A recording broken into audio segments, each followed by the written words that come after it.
कृपा को क्या मैं गाऊं, कृपा से गा रहा हूँ। कृपा को क्या मैं गाऊं, कृपा से गा रहा। खुशकिस्मती है मेरी, खुशकिस्मती है मेरी, मैं इनको रिझा रहा हूँ। कृपा को क्या मैं गाऊं, कृपा से गा रहा।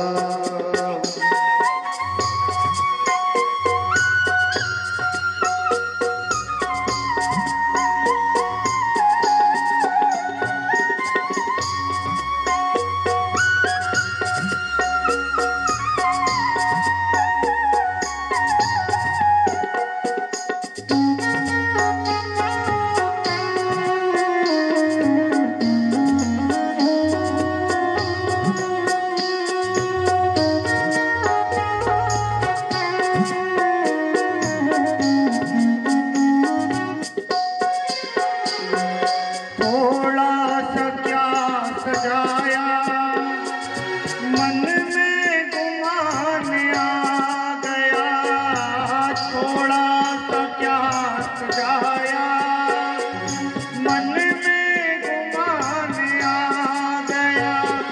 जिसने मुझे सजाया, जिसने मुझे सजाया, मैं उनको सजा रहा। कृपा को क्या मैं गाऊं, कृपा से गा रहा हूँ। कृपा को क्या मैं गाऊं, कृपा से गा रहा हूँ।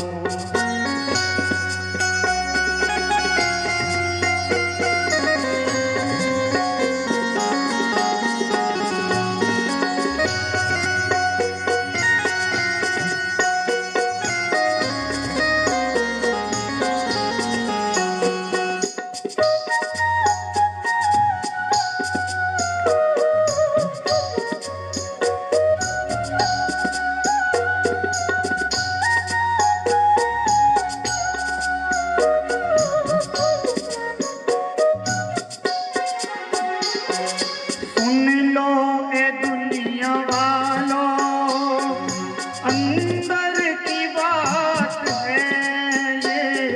सुन लो ए दुनिया वालों, अंदर की बात है ये।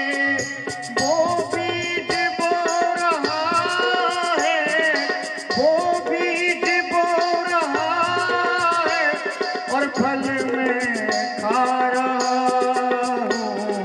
कृपा को क्या मैं गाऊं, कृपा से गा रहा हूँ। कृपा को क्या मैं गाऊं, कृपा से गा रहा।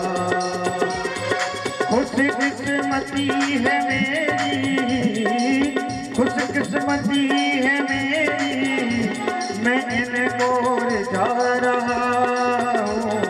कृपा को क्या मैं गाऊं, कृपा से गा रहा।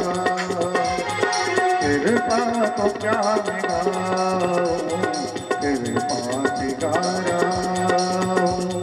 कृपा से गा रहा हूँ, कृपा से गा रहा। बोले वृंदावन बिहारी लाल की जय जय। हो। ऐसा कहा जाता है, संतों और महापुरुषों ने कहा कि जब जन्म जन्मांतरों के पुण्योदय होते हैं, हमारे पितरों की अनुपम कृपा हमारे ऊपर होती है। देखिए भैया, हमारे शास्त्र कहते हैं कि यदि आप देवी देवताओं का पूजन नहीं करेंगे तो चलेगा। कहा देवी और देवता जो होते हैं वह नाराज होकर श्राप नहीं देते। आप पूजन ना करो तो वह नाराज होकर श्राप नहीं देते, परंतु जो हमारे पितृ होते हैं वो यदि नाराज हो जाएं तो नाराज होकर श्राप जरूर देते हैं।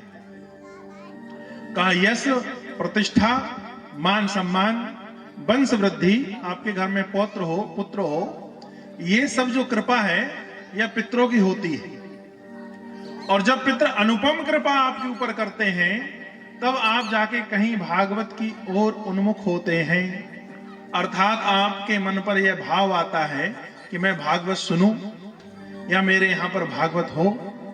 और कहा जो भागवत सुनता है, भागवत के महत्व में बतलाया गया है, उसका पुण्य फल उसे 7 पीढ़ी पीछे और 7 पीढ़ी आगे मिलता है। ठीक है। एक बार की बात है कि भगवान शिव और पार्वती भ्रमण के लिए निकले।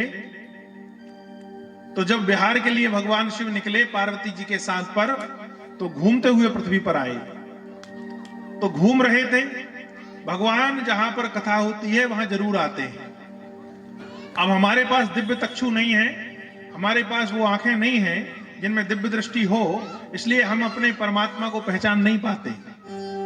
लेकिन शास्त्रों में वर्णित है कि जहां पर राम कथा होगी वहां पर हनुमान जी महाराज, और वहां जहां पर भागवत होगी वहां अनेक देवी देवता जरूर पहुंचते हैं। भाई किसी भी रूप में पहुंचे पर जाएंगे जरूर। तो हमें जब जो कोई भागवत कराए उसके लिए कुछ नियमावली है, कल की कथाओं में आएगा। ध्यान रखिए, जब तक भागवत चले तो विशेषकर आप जो श्रोता बने हैं उनको तो करना ही है, उनके परिवार वालों को भी करना है कि मिथ्या भाषण नहीं करना चाहिए, झूठ नहीं बोलना चाहिए जब तक भागवत आपके यहां चल रही है। किसी प्रकार का अहंकार, अहम नहीं आना चाहिए शरीर पर कि मैं करा रहा हूं। आप नहीं करा रहे हैं, परमात्मा की कृपा आपसे करवा रही है। तो ये हमारे भाव रहना चाहिए कि जो हम कर रहे हैं वह ईश्वर हमसे करवा रहा है, वह हमसे ईश्वर करा रहा है। तो जो आपके यहां पर आए उनका यथोचित जो है स्वागत, और बड़े नम्र होकर, बड़े झुककर उनका अभिवादन करिए। जो भी आपके यहां पर आ रहे हैं, ये आपका पहला कर्तव्य है। फिर जो यथोचित आपकी चाय पानी की व्यवस्था हो वो आप करें। बैठने की उचित आसन जो है जो लोग आए वो दें, और ऐसा स्वागत करना चाहिए या ऐसा प्रेम से मिलना चाहिए कि पता नहीं किस रूप में आपके यहां पर परमात्मा आ जाए। भागवत की कथा सुनने पर देवी देवता जरूर आते हैं, यह शास्त्र कहा। तो कहा कि जब शंकर जी पार्वती भ्रमण के लिए निकले तो भागवत के महात्म को आप समझिए कि महादेव जी ने एक जगह रुककर जो है पृथ्वी को प्रणाम किया, पृथ्वी को प्रणाम किया। तो भगवती गौरी ने पूछा, महाराज प्रणाम क्यों किया? कहा बाद में बताएंगे। फिर आगे बढ़े, फिर एक जगह जाके पृथ्वी को प्रणाम किया। तो अब गौरी जी ने कहा कि महादेव अब तो रहा नहीं जा रहा, अब तो आप बता ही दो कि आप यहां प्रणाम क्यों कर रहे हो। कहा प्रणाम इसलिए कर रहा हूं कि जहां पहली बार प्रणाम किया था वहां पर कभी को भागवत हुई थी, तो वह भूमि आज भी पवित्र है। और कहा जा अभी प्रणाम किया, यहां कुछ वर्षों के बाद आगे चलकर भागवत होगी। तो तात्पर्य कहने का यह है कि जहां पर भागवत होती है वहां ना भी चाहते हुए जिनके कानों में भागवत के श्लोक पड़ जाते हैं उनका तरण तारण हो ही जाता है। कहा कैसे? कहा भैया किसी तार पर यदि विद्युतीय प्रवाह हो, किसी तार पर यदि लाइट हो और करंट आ रहा हो, आप उसे जानकर पकड़ो या अनजान कर पकड़ो, आपको जो है करंट लगेगा कि नहीं लगेगा? बिजली का तार यदि आपने पकड़ा है तो आपको करंट जो है वह तो लगेगा ही लगेगा। इसी प्रकार परमात्मा की कथा जो है वह जानकर सुनो, अनजान कर सुनो, गलती से धोखे से भी यदि परमात्मा का नाम आ जाता है तो वह आपका उद्धार ही करने वाला है। इसलिए हम और आप बड़े भाग्यशाली हैं कि मां भगवती नर्मदा के तट पर बैठकर यह सुंदर संयोग आपको प्राप्त हुआ है कि आप भगवान की कथाएं सुन रहे हैं। और भाग्यशाली इस समय इसलिए भी आप ज्यादा हो कि पवित्र माह पर कुंभ चल रहा है, और ये जो इस बार कुंभ आया है ये महाकुंभ है, और जो लोग जाना चाह रहे हैं उनको अवश्य जाना चाहिए। कहा क्यों? क्योंकि इस जीवन पर ऐसा महाकुंभ दोबारा आपको नहीं मिलेगा। बोले क्यों? क्योंकि 140 साल लगभग पर, 144 साल लगभग पर ऐसा संयोग आता है जब बृहस्पति 3 राशियों में प्रवेश करता है, तब जाके महाकुंभ भरते हैं। 12 साल में कुंभ तो भरेंगे ही, पर महाकुंभ जो है 140 से 144 सालों पर लगभग पड़ता है। तो इतना पवित्र और सुंदर समय चल रहा है, तो आप निश्चित ही धन्य हैं और आपके पूर्वजों के आपके ऊपर कृपा हुई। कहा कुंभ इसलिए भी जाना चाहिए कि वहां पर देखिए सारे देवी देवता अनेक अनेक रूपों में प्रकट होते हैं, और पता नहीं कौन सा देवी देवता किस स्वरूप में वहां पर आया हो और आपका दर्शन हो जाए। एक कथा आती है कि पूर्व काल पर जब महाकुंभ भरा होगा, उस समय हमारे शंकराचार्य प्रभु मलक्षानंद शंकराचार्य थे। मलक्षानंद शंकराचार्य थे, और उस समय कुंभ भरा। तो जब कुंभ भरा तो उस समय एक अद्भुत घटना कुंभ में हुई कि मलक्षानंद शंकराचार्य के पास एक दिन एक छोटी सी बेटी जाकर प्रणाम करती है, और वह बेटी पहुंची, उसने प्रणाम किया कि गुरुवर प्रणाम। कहा प्रणाम। कहा गुरुवर मैं आपके पास एक कार्य लेकर आई हूं, एक छोटा सा काम है प्रभु आपसे। तो शंकराचार्य जी ने कहा कि बताओ क्या काम है। उस समय मलक्षानंद शंकराचार्य जी थे। उन्होंने कहा कि बताओ क्या काम है। तो वह छोटी सी कन्या ने अपने हाथ से एक सालिग्राम की बटैया दी महाराज, और कहा महाराज ये सालिग्राम जी हैं, ये एक बाल्टी पानी में आप डूब दीजिए, किसी संत के हाथ यदि ऊपर आ जाते हैं तब मैं बताऊंगी काम क्या है। तो मलक्षानंद शंकराचार्य ने कहा कि यहां तो लाखों संत हैं, अभी भी आप देखिए हजारों लाखों बाबा आए हुए हैं, एक से एक अद्भुत संत, एक से एक अद्भुत जो है महात्मा कुंभ में पहुंचते हैं। उनका दर्शन का ही सौभाग्य हम लोगों को प्राप्त होता है।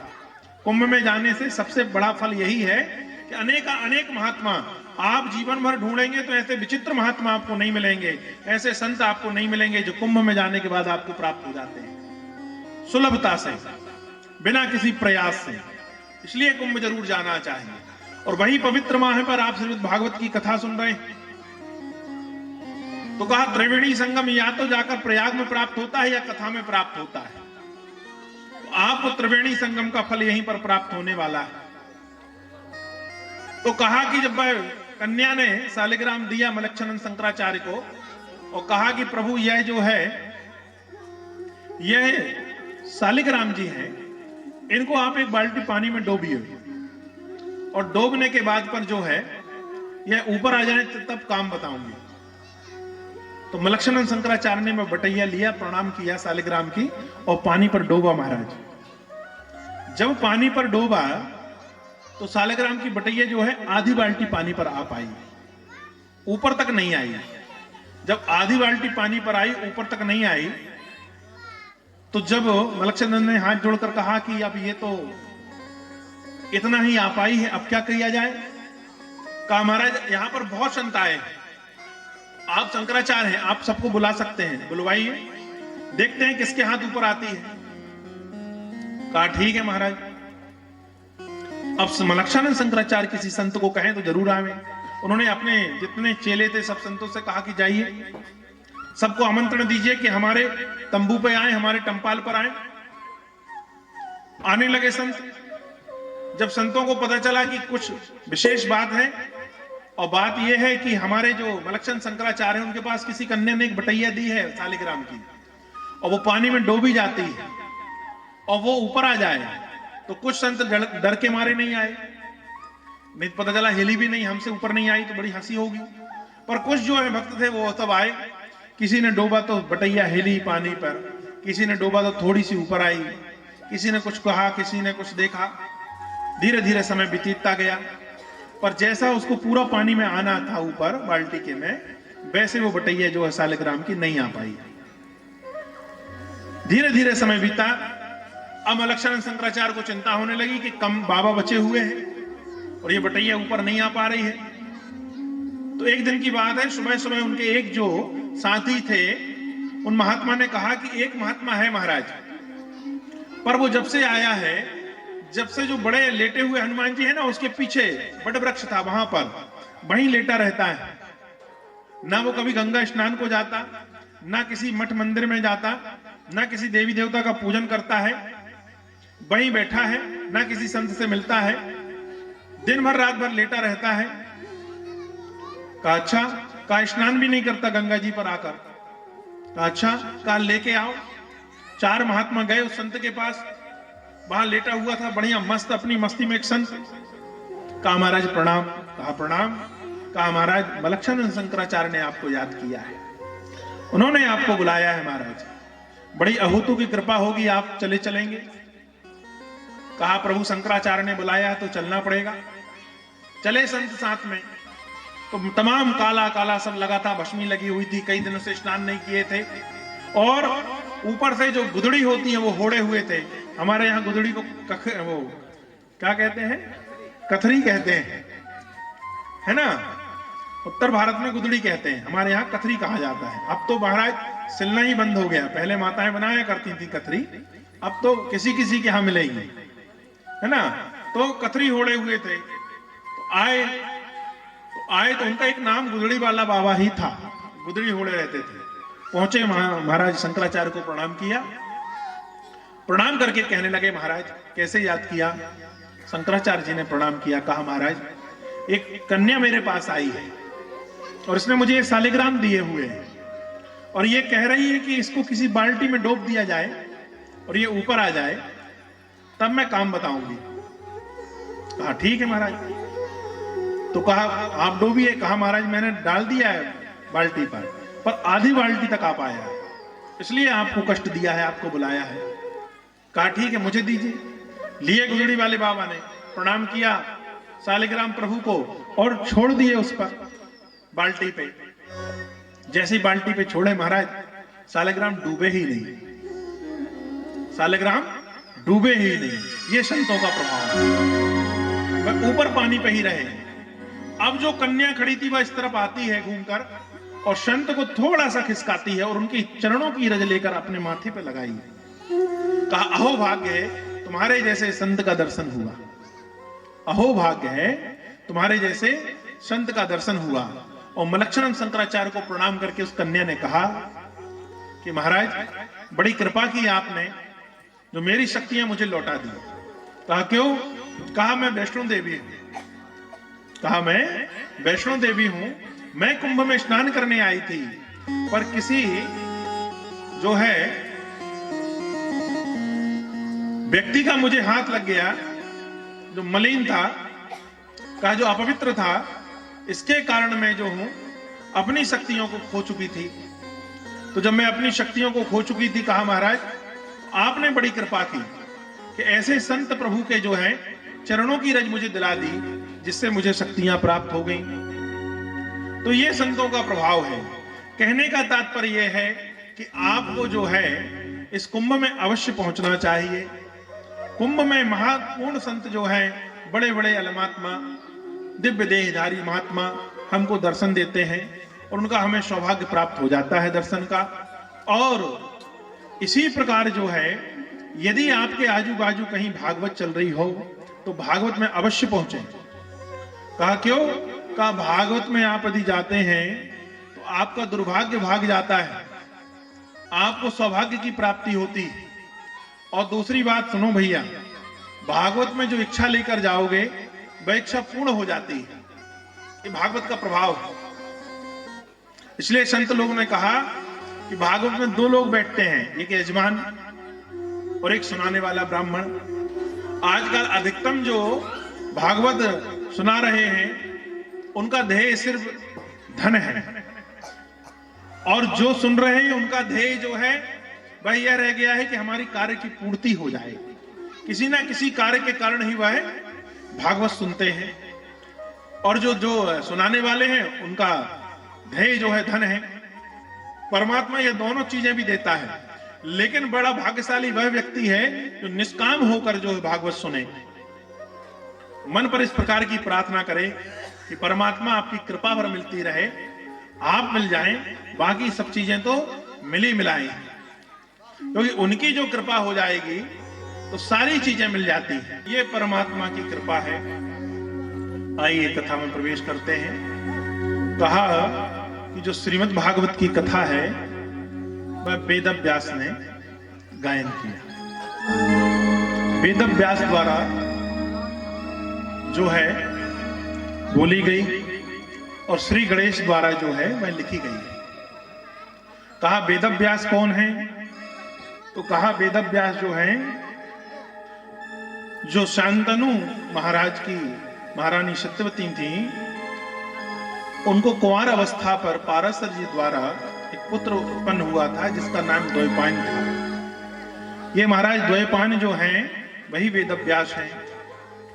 और वेदव्यास ने जो है नारद के कहने पर श्रीमद् भागवत कथा का जो है गायन किया है, या श्रीमद् भागवत की रचना जो है वह कही। और इसका प्रथम बार किसी ने अवलोकन किया तो वह महाराज लोमहर्षण के पुत्र जो हैं उच्चश्रवा, जिन्हें सूजी महाराज कहा जाता है, उन्होंने नैमिषारण्य तीर्थ पर बैठकर 88,000 ऋषियों को जो है वह एक कथा सुनाई। कहा जो लोमहर्षण जी थे वह पहले सूत जी कहलाते थे, पर महाभारत काल के अंतवागत्वा अंत पे जब बलदाऊ जी भ्रमण के लिए निकलते हैं तो बलदाऊ जी को देखकर सूत जी महाराज खड़े नहीं हुए।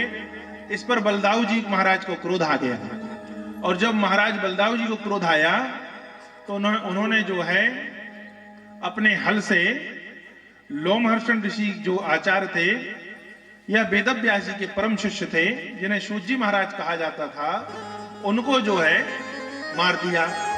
अब उनकी मृत्यु हो गई तो 88,000 ऋषि जो है वह खड़े हो गए बलदाऊ जी के सामने। कहा महाराज ये आचार्य थे, ये शास्त्रों का भागवतों का जो है वह प्रचार करते थे, सत्संग से हम लोगों को ज्ञान दे रहे थे, आपने इनका वध कर दिया, हम लोगों को कल्याण कैसे होगा? तो ऋषियों से कहा कि अब क्या करना चाहिए? तो कहा इनकी जो शक्तियां थी, इनका जो ज्ञान था, इनके पुत्र पर जो है आप जो है स्थापित कर दीजिए। आत्मवही जाए तो पुत्रः, आत्मा से ही पुत्र उत्पन्न होता है, तो पुत्र जो है पिता के तुल्य ही होता है। पिता के कुछ गुण पुत्र पर जो है वह रहते हैं। तो कहा महाराज इस पर ही स्थापित कर दो। तो बलदाऊ जी ने जो है उच्चश्रवा को जो है सूत जी घोषित कर दिया और सूत जी महाराज के सारे गुण उनको दे दिया। तो अब नैमिषारण्य तीर्थ पर जो है सौनक आदि 88,000 ऋषि जो है वह एकत्र हैं, और एकत्रित होने के बाद बड़े चिंतित हैं कि महाराज कलयुग का प्रादुर्भाव हो चुका है, कलयुग आने वाला है, कलयुग पर जो है अनेक प्रकार की समस्याएं उत्पन्न रहेंगी। धर्म को जानने वाले, धर्म को मानने वाले लोग जो हैं वह कम बचेंगे। अनेक प्रकार के विचार जो है वो मनुष्य में आ जाते हैं। कहा मनुष्य पापी हो जाते हैं, अपने कार्यों से विमुख हो जाते हैं। तो ऐसे विमुख हुए जो मनुष्य हैं उनका उद्धार कैसे होगा? क्योंकि कलयुगी मनुष्यों के लिए कहा गया है कि भगवंत कथा न रुचेगी जिन्हें, नई शास्त्र की बातों पर ध्यान धरेंगे, पढ़ेंगे अंग्रेजी कहलाएंगे साहब, होटल में मदपान करेंगे, करी खंडन तीर्थ मंदिर का और पुण्य कथा न दान करेंगे, कभी चंचल तिये पराई चाहें, घरन की घरनी का न मान करेंगे, अवला तन देख जवान सभी निज माता पिता को नहीं चाहेंगे। कलयुग में ये हो जाता है भैया, जब तक सास ससुर के पास पैसा है, जब तक बहू और लड़के उनके हैं, इसलिए अधिकतम लोग जो है बुढ़ापे पर भी तिजोड़ी की चाबी नहीं छोड़ते। कहा कलयुग के प्रभाव से पिता जो है वह बेटियों का धन ग्रहण करने लगते हैं। पहले सतयुग द्वापर में कुछ समय पहले तक हम लोगों के यहाँ एक रीति थी कि हम लोगों ने तो इतना तक देखा है कि गांव की लड़कियां जिस गांव पर विवाही गई है, कोई लड़की हमारे गांव की जिस गांव में विवाही जाती थी तो बुजुर्ग लोग उस गांव पर पानी नहीं पीते थे। क्यों? कहा कि हमारे गांव की बेटी इस गांव पर आई है। और आजकल भैया, आजकल तो बेटी के यहां पर ही जाकर भोजन ग्रहण कर लेते हैं। कथा आ जाती है कि कभी कोई शास्त्र में सूर्यवंशी राजा जो है उन्होंने इतना पुण्य किया कि इंद्र ने उनके लिए एक अलग से स्वर्ग पर जो है विशेष व्यवस्था की, एक सुंदर जो है भवन बनाया गया, और वह भवन जो है वह पूरा सोने से बना हुआ था। और वह राजा जो है एक दिन के लिए अपनी बेटी के यहां पर गया, और बेटी के यहां पर जाकर उसने सोचा एक दिन बेटी को देखाऊं। तो राजा था चूंकि, तो सारी सामग्री अपनी लेकर गया था। सारी सामग्री। जल भी वह अपना लेके गया था कि बेटी के गांव का जल नहीं पीऊंगा, तो जल भी स्वयं अपने साथ ले गया था। और सब ले जाने के बाद वहां पर पहुंचा और इंद्र का आमंत्रण आ गया उसी समय कि आपको जो है स्वर्ग आना है। तो उसने कहा ठीक है। तो बेटी के यहां पूरा सामान रखा और बेटी से कहा कि बेटिया मैं थोड़ा आता हूं क्योंकि इंद्र ने मुझे बुलाया है। तो राजन जो है इंद्र के पास मिलने चले जाते हैं। तो जब इंद्र के पास गए तो इंद्र ने प्रणाम करके उनका स्वागत किया और बिठाल कर यह कहा कि महाराज आपको इसलिए बुलाया है कि कुछ समय बाद आपकी मृत्यु होगी और आपको स्वर्ग आना है। आपने बहुत पुण्य किया है महाराज, इसलिए आपके लिए विशेष व्यवस्था है, आपका भवन का निरीक्षण कर लीजिए। जो आपके लिए भवन बना है वह देख लीजिए। राजा गए भवन देखने के लिए। भवन देखा तो पूरा सोने का था, बड़ा सुंदर भवन। जब आने लगे तो राजा की नजर जो है वह दहलीज पर पड़ी, देहरी पे पड़ी।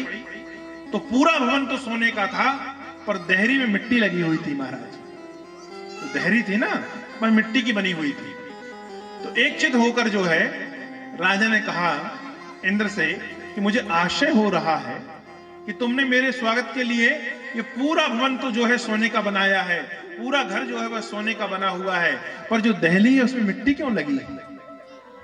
तो हाथ जोड़कर इंद्र ने कहा कि महाराज इस समय आप अपनी कन्या के यहां पर आए हुए हैं और आप वहीं से मेरे यहां पर आए हैं। आपने ये सोचकर आए हैं कि कन्या के यहां पर मैं कुछ ग्रहण नहीं करूंगा, कन्या के यहां मैं कुछ खाऊंगा नहीं, न उसका कोई लूंगा। इसलिए आप जल तक, पानी तक जो है वह अपने घर से लेकर आए महाराज। पर एक छोटी सी चूक हो गई है तनिक। कहा क्या? कहा महाराज आप नमक नहीं लेके आए और आप नमक अपने घर से लेकर नहीं आए हैं और आपकी कन्या आपके लिए भोजन बना रही है। सारी सामग्री तो उसने अपनी जो है आपने लाए हैं वह ली हुई है, लेकिन नमक नहीं था उस सामग्री पर, तो उसने अपने घर का नमक डाल दिया है महाराज। राजा ने इंद्र से सुना। राजा ने कहा महाराज मैं बेटी के यहाँ का नमक ग्रहण नहीं करूंगा, मैं आज भोजन ही नहीं ग्रहण करूंगा, पर बेटी का यहाँ का नमक नहीं खाऊंगा। तो कहा महाराज फिर ये देहरी जो है सोने की हो जाएगी। तो पहले के लोग कितना विचार करते थे कि बेटी के यहाँ का पानी ना पीना पड़े। आजकल जो है ज्यादा पढ़े लिखे लोग जो है वह कहते हैं बेटा बेटी बराबर है, तो बेटी का सामग्री ग्रहण करने लगे। पहले यज्ञों में दिया हुआ दान जो है वह ऐसा दिया जाता था कि दान करने का एक नियम है कि जब आप दाहिने हाथ से दान करें तो बाएं हाथ को भी पता ना चले। आजकल महाराज डिंडोरा पिटवाया जाता है।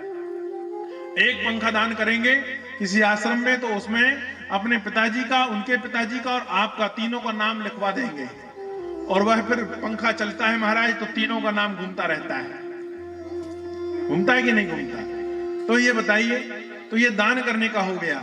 तो हम आजकल श्रेय पहले चाहते हैं, जबकि दान देने के नियम ये है किसी को दो तो नजरें नीची कर लो। कहा क्यों? कहा ये दान करते समय भी ये अहम ना आ जाए कि मैं देने वाला हूं। हमारे गुरुजी एक बात करते थे कि कभी अपना सौभाग्य समझिएगा, कुछ यदि आप कुछ दे रहे हैं और किसी याचक ने आपसे कुछ मांगा है तो आपको यह समझना चाहिए कि परमात्मा ने आपको देने वाली श्रेणी में रखा है, आप देने लायक बने हैं। तो ये कलयुग के प्रभाव के कारण महाराज धीरे धीरे क्षय होने लगा। सूत जी से यही 88,000 ऋषि पूछते हैं कि महाराज कलयुग आने वाला है, इसमें हमारा उद्धार कैसे होगा, धर्म की पुष्टि कैसे होगी, धर्म बचेगा कैसे? सूत जी महाराज ने कहा कि सुनो, जब कलयुग का प्रादुर्भाव हुआ तो उस समय एक अलौकिक घटना घटती है। कहा घटना क्या घटी? कहा घटना यह घटी कि कलयुग के प्रभाव से जब पूरे जन पर कलयुग का प्रभाव छा गया, उसी समय नारद जी जो है मृतलोक को घूमने के लिए आए। मृतलोक जो है वह घूमने के लिए आए। अब नारद जी घूमने प्रारंभ करते हैं तो कहा दक्षिण से प्रवेश किया नारद जी ने, केरला की भूमि से प्रवेश किया और धीरे धीरे देखते देखते वृंदावन पर आ गए। तो नारद जी ने बड़े अच्छे से बताया है महाराज। कहा देखो, पहले जो थे ना, जो संत महात्मा थे, जो जितना ज्यादा त्याग करते हैं उतना ज्यादा महान संत कहलाता था। जो महात्मा जितना ज्यादा त्याग करे पहले ब्राह्मण लोग जो होते थे वो जंगलों पर रहते, यज्ञिक काम करते थे, यज्ञ में शामिल हों और यज्ञ पर ही शामिल होने के बाद पर यज्ञ में मिली दक्षिणा से अपना काम धाम चलाते थे। पहले उन ब्राह्मणों को थोड़ा सा हल्का नीचा आंका जाता था जो खेती करते थे। आपने भी इस बात को सुना होगा। यदि ब्राह्मणों ने खेती की तो ब्राह्मण सभा में यह कहा जाता था कि फलाना ब्राह्मण जो है हर जोतैया है, हर जोतता है। कहते थे कि नहीं कहते थे? तो ब्राह्मण खेती नहीं करते थे।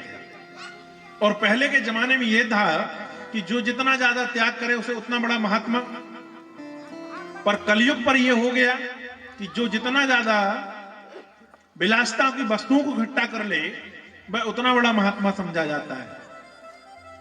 पहले साधनहीन संतों को श्रेष्ठ माना जाता था। आजकल साधन से परिपूर्ण संतों को श्रेष्ठ माना जाता है। कहा भैया साइकिल में चलने वाले आदमी को ऐसे ही समझा जाता है, मोटरसाइकिल में चलने लगे तो जयराम जी की होने लगती है, और कार से आने लगे तो और ज्यादा, और यदि हेलीकॉप्टर से आए तब। पर ऐसा पहले नहीं था। तनिक विचार करिए, वशिष्ठ महाराज जी यदि चाहते और इक्ष्वाकु से लेकर दशरथ तक, सगर हो या मानधाता हो या हरिश्चंद्र हो, किसी से भी कहते, ये सब उनके शिष्य थे। संपूर्ण सूर्यवंश जो था वो वशिष्ठ का शिष्य था। आप विचार करें, यदि वशिष्ठ कह देते कि मुझे सोने का भवन चाहिए तो सूर्यवंशी राजा जिससे कहते बनवा के देता कि नहीं देता? बिल्कुल बनवा के देते। चक्रवर्ती सम्राटों के पास कमी थी क्या? चाहे दशरथ से मांगा होता, अश से कहा होता, रघु से कहा होता, या फिर इक्ष्वाकु से कहा होता, मानधाता से कहा होता, सगर से कहा होता, किसी से भी कहा होता कि मुझे एक सोने का भवन चाहिए तो बनाकर दे देते। लेकिन कहा जाता है कि वशिष्ठ तो रात भी बहुत कम रुके हुए हैं अयोध्या पर, अपनी दिन भर अपना काम निपटाकर अपनी कुटी को चले जाते थे। और यही कारण था कि बच्चों को पढ़ाने के लिए, अर्थात भगवान राम को, भरत को और शत्रुघ्न को पढ़ाने के लिए जो है वह दशरथ को गुरुकुल भेजना पड़ा। नहीं तो चक्रवर्ती सम्राट ये भी कह देते तो चल जाता कि गुरुजी आकर हमारे बच्चों को घर पे ही पढ़ा देना। लेकिन गुरु ने अपनी मर्यादा रखा, कहा नहीं मुझे कुछ चाहिए नहीं, मैं गुरु हूं, बस इतना ही श्रेष्ठ है। वह घास भूसा की बनी हुई टपरिया पर ही रहते रहे। तो कहने का तात्पर्य यह है, इस भाव को जब बहुत अच्छे से आप वाल्मीकि रामायण में समझेंगे तो आपको यह पता चलेगा कि वशिष्ठ जी के पास पर जब दशरथ जी जाते हैं और कहा मैं पुत्रष्ठित यज्ञ कराना चाहता हूं महाराज, मेरे यहां कोई संतान नहीं है। तो एक बात आप सोचिए या तनिक विचार करिए कि पुत्रष्ठित यज्ञ यदि वशिष्ठ कराता, वो वशिष्ठ जिसने अपने तब्बल के कारण सतयुग के बाद द्वापर आता, द्वापर के बाद त्रेता आता, त्रेता के बाद कलयुग आता, क्योंकि एक के बाद दो आता है ना, फिर तीन आता है। लेकिन उल्टा हो गया, एक मतलब सतयुग, और सतयुग के बाद पर त्रेता आ गया, फिर द्वापर आया, फिर कलयुग आया। तो ये वशिष्ठ का बल था, ये वशिष्ठ का तब बल था कि वशिष्ठ ने कहा कि मैं राम को त्रेता में आना है तो त्रेता सतयुग के बाद आएगा, मैं इतना इंतजार नहीं कर सकता कि द्वापर आए उसके बाद में त्रेता आए। तो तब बल लगा के आगे जब विश्वामित्र संवाद में आप सुनेंगे तो उन्होंने अपने बल के कारण पृथ्वी को कुछ क्षण के लिए अपने पास रख लिया था, वो वशिष्ठ। लेकिन वह वशिष्ठ दशरथ से कहता है कि पुत्रष्ठित यज्ञ कराना है तो श्रृंगी को बुला लो। कहा क्यों? कहा मैं माया को जानता हूं, मुझे माया ने ग्रस लिया है। श्रृंगी जब आएगा तो शास्त्रों में दो श्रृंगियों की कथा है, एक भागवत वाले श्रृंगी और एक राम कथा वाले श्रृंगी। दो श्रृंगी ऋषि हुए, एक द्वापर पर और एक त्रेता पर। कल श्रृंगी संवाद आएगा। तो कहा कि श्रृंगी को बुलाओ। कहा क्यों? कहा एक श्रृंगी नाम का जो संत है ना, उसे माया ने छुआ भी नहीं है महाराज। कहा क्यों? कहा वह जानता ही नहीं है कि माया क्या होती है। तो राजा दशरथ ने कहा कि महाराज तुम्हें माया ने? कहा मुझे ग्रस लिया है। ये बात वशिष्ठ कह रहे हैं। बोले क्यों ग्रस लिया? कहा मैं जानता हूं ये स्त्री है, पुरुष है, मैं जानता हूं ये जड़ है, ये चैतन्य है, मैं जानता हूं ये खाने वाली चीज है, ये फेंकने वाली चीज है, मैं जानता हूं कि ये लोहा और ये स्वर्ण है, सोना है। इस भाव को मैं जानता हूं, इसलिए मुझे माया ग्रस चुकी है। तो कहा परमात्मा तब आते हैं कहा देखिए भैया, जैसे सामान्य ट्रेन चलानी हो तो सामान्य पटरियों में चल जाएगी, जो आपकी डली हुई है, अभी जो बिछी हुई है लाइन, उसमें ही चल जाएगी। लेकिन यदि बुलेट ट्रेन चलानी हो तो प्लेटफॉर्म, उस पर प्लेटफॉर्म जो है उस प्रकार का बनाना पड़ेगा जिस पर बुलेट ट्रेन चल जाए। तो कहा परमात्मा कैसा है? कहा निर्मल है। और कहा जब निर्मल को बुलाना है तो निर्मल ही निर्मल को बुला सकता है, क्योंकि राम ने खुद कहा है कि निर्मल मन जन सो मोहि पावा, मोहे कपट छल छिद्र न भावा। तो निर्मल को बुलाने के लिए निर्मल चाहिए। तो वशिष्ठ कहते हैं कि मैं जो हूं ना, मैं माया को जानता हूं, मुझे माया ने ग्रस लिया है। श्रृंगी को बुलाओ, वह पुत्रच्छित यज्ञ कराएगा और उसके यज्ञ से आपके यहां पर राम आएंगे। तो कहा जब श्रृंगी को बुलाया तो श्रृंगी जो है आए, तो ऐसा अन्य शास्त्रों में मिलता है कि जब उन्होंने यज्ञ किया ना, तो कई बार वो जो राजा शब्द है वो कौशल्या को कह देते थे, जबकि राजा कौन है? दशरथ जी। और राजा किसे कह देते थे? कौशल्या को। और रानी शब्द का उद्बोधन जो है वो दशरथ के लिए कर देते थे, क्योंकि वो व्यक्ति जानता नहीं है कि राजा कौन है और रानी कौन है। वो ये नहीं जानता कि मंत्री बड़ा होता है या राजा बड़ा होता है, माया से दूर पड़ा है, परे है। वो स्त्री और पुरुष का भेद नहीं जानता है। वो उस समय जो षड रस होते हैं उनका स्वाद नहीं जानता था कि नमक कैसा लगता है, दही कैसा लगता है, खारा क्या कहलाता है, मीठा क्या कहलाता है। इसलिए श्रृंगी को बुलाया गया। और दशरथ की जो एक पुत्री थी उसे श्रृंगी को विवाह दिया गया था। क्यों? इस प्रलोभन से इतना अच्छा आचार्य, इतना गुणी व्यक्ति, इतना भगवान का भक्त जो है वह हमारे परिवार पर संबंध स्थापित कर लेगा तो कभी जरूरत आएगी तो इनको बार बार बुलाया जाएगा। और ये अयोध्या जो है इसी नाते से आते जाते रहेंगे कि अयोध्या के ये दमाद हो जाएंगे। तो वो श्रृंगी आए। तो तात्पर्य कहने का यह है कि पहले जंगलों पर रहते थे ब्राह्मण लोग, संत महात्मा लोग, कम से कम चीजों का उपयोग करते, कम से कम वस्तुओं का उपयोग करते, भगवान का भजन करते रहते थे। ग्रहण करने बाद भक्ष अभक्ष का बड़ा विचार करके भोजन ग्रहण करते थे, इसलिए तब बल होता था। अब धीरे धीरे सारे लोग जो है, हम लोगों की मानसिकता भी ऐसी बदल गई कि अब यदि कोई सन्यासी या ब्रह्मदंडी या संत महात्मा पैदल आ जाए ना, तो हम लोग जो है ध्यान ही नहीं देते, क्योंकि हमने आजकल बड़ा संत बड़ा महात्मा उसे मानना स्वीकार कर लिया है, और या उसे जो है श्रेष्ठ मान लिया है जिसके पास विलासिता की बड़ी वस्तुएं हैं, जो कार गाड़ी से चले, बड़ा सा आश्रम हो और बड़ी बड़ी व्यवस्थाएं उसके पास हो, तो हमारा मन भी इस प्रकार हो जाता है। पहले इन सब का त्याग करने वाला महात्मा कहलाता था। और जिसने त्याग किया है, क्योंकि भारत पर जो है, सनातन पर जो है त्याग की बड़ी महिमा है। हमारा धर्म जो है त्याग को सबसे ज्यादा श्रेष्ठ मानता है। एक से एक राजा हुए, पर राम को ही राजा क्यों घोषित किया गया? क्योंकि संपूर्ण समाज ने सर्वश्रेष्ठ राजा किसी को माना है तो राम को, क्योंकि राम ने त्याग किया है। राम सिर्फ दशरथ नंदन होकर रह जाते यदि अयोध्या के राजकुमार बन के राजा बन जाते। राम मर्यादा पुरुषोत्तम राम, राम राजाधिराज राम, राम सबके हृदय पर आए क्योंकि राम ने परित्याग किया। राज का परित्याग कर कर पिता की आज्ञा मानकर जो है वह वन पर चले गए, इसलिए राम जो है सबके हृदय पर समाहित हो गए। हमारे यहाँ पर त्याग की बड़ी महिमा है।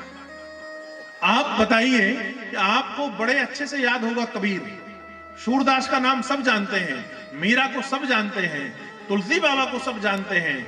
ये बताइए जब ये थे उस समय के जो राजा थे उनके नाम किसी को याद है? जब तुलसी बाबा यहाँ थे उस समय राजा कौन था? किसी को नहीं पता। सूरदास जब थे तो कौन राजा था? किसी को नहीं पता। मीरा जब थी तो किसी को नहीं पता कि राजा कौन था, क्योंकि इन लोगों ने त्याग किया है। और जो त्याग करता है वो हमारे इतिहास में अंकित होता है।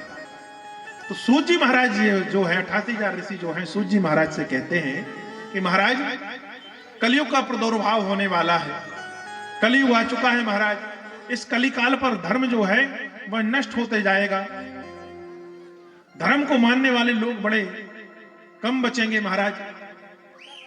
तो कोई ऐसी हमें युक्ति बताइए या हमें ऐसा कोई कथन कहिए जिसे सुनकर, जिसे पढ़कर या जिन्हों का जाप कर कर हमारे अंदर धर्म जो है वह बचा रहे, हम भक्ति से जुड़े रहें। जब सूत जी महाराज से जो है इस प्रकार 88,000 ऋषियों ने कहा तो उन्होंने बड़ा एक वृतांत बताया। कहा सुनो, कलयुग के प्रथम प्रादुर्भाव पर जब कलयुग आया तो उस समय एक घटना घटी। तो घटना क्या घटी? कहा नारद जी घूमने हुए आए, और नारद जी जब घूमते हुए जो है वह धीरे से दक्षिण से जो घूमते घूमते घूमते घूमते ब्रज पहुंचे, मध्य भारत पर पहुंचे, तो उन्होंने क्या देखा कि मध्य भारत पर नारद जी ने देखा कि एक बड़ी सुंदर युवती है, वह कुछ युवतियों के साथ बैठी हुई है, और बीच पर जो है दो जीर्ण अवस्था के पुत्र जो है लेटे हुए हैं। कहा जो जीर्ण अवस्था के पुत्र हैं वह लेटे हुए हैं, और वह लेटे हुए पुत्रों के लिए वह युवती उन युवतियों के साथ पर, वह जो बैठी हुई युवती है वह उन युवतियों के साथ पर जिनके साथ और भी महिलाएं बैठी हैं, वे सारी महिलाएं उस महिला जो बीच में एक सुंदर महिला बैठी है और वह नई अवस्था की महिला है, उसके साथ रुदन कर रही हैं। और बड़े बड़े महात्मा बाहर लगे हुए हैं, सब यह कौतूहल बड़े आश्चर्यचकित दृष्टि से देख रहे हैं। नारद जी भी उस दृष्टि से देखते हुए वहां पहुंचे। जब नारद जी वहां पर पहुंचे और नारद जी की दृष्टि जो है उन दो कुमारों पर पहुंची, और दोनों कुमारों के साथ पर उनकी जो साथी युवती थी उसने जैसे ही नारद को देखा, तो नारद को देखकर वह जो है नारद जी की तरफ दौड़ पड़ी।